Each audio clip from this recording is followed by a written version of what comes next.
Mercredi 8 janvier 2025, mesdames et messieurs, merci de prendre les traits d'actualité dans cette revue de presse.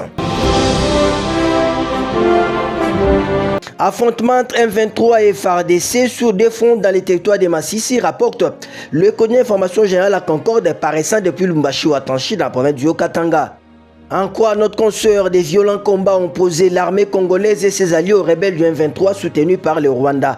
Sur au moins 2 fronts, ce mardi 7 janvier dans les territoires de Massissi dans les Nord Kivu. Ces combats ont lié notamment autour de Ngungu, groupement Ufamundu, premier et autour de Sake, groupement Kamuronza. Si au niveau de Sake, l'intensité des combats a baissé déjà dans la matinée, des détonations d'armes lourdes se sont poursuivies toute la matinée autour de Ngungu. C'est depuis 4 h du matin, ce mardi, que les positions des FARDC ont été ciblées par des tirs de mortier lancés par les rebelles M23 depuis la colline de Kiouli et 3 antennes sur Plomba, Kimoka, à Sake. Autre gros sujet de coq en jambe sur l'IGF. L'ODEP accuse les amis et proches du président Tshisekedi, rapporte le Comité d'information générale Econews.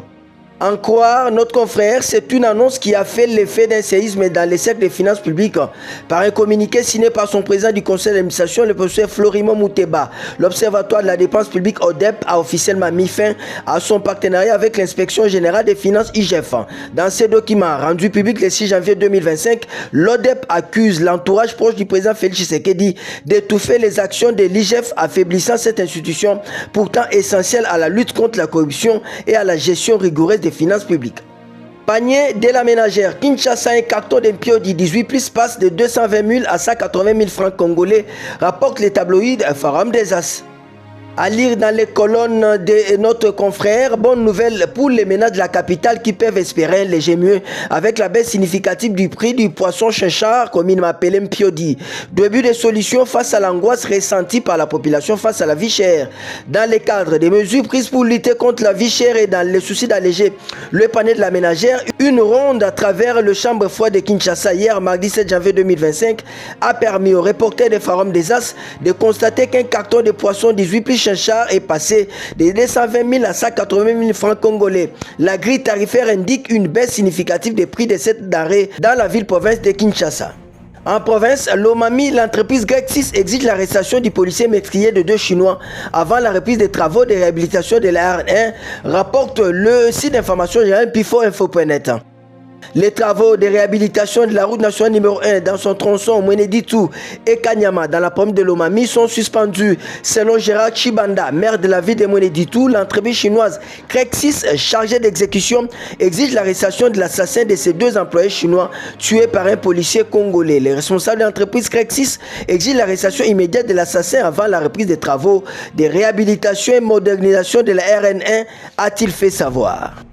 On va terminer par cette nouvelle rapportée par le tri hebdomadaire d'information générale Africa News. Sakombi Molendo offre un Noël exceptionnel à la population de la Mongala.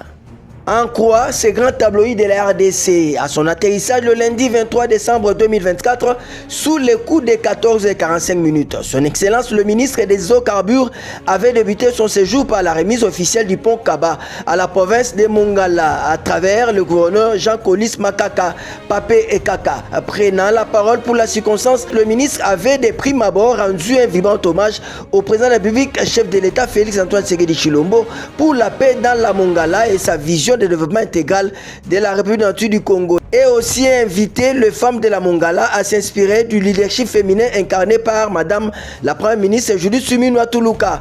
Témoins de l'événement, les représentants de toutes les institutions provinciales et la population mongalaise, premiers bénéficiaires de cet ouvrage désormais public.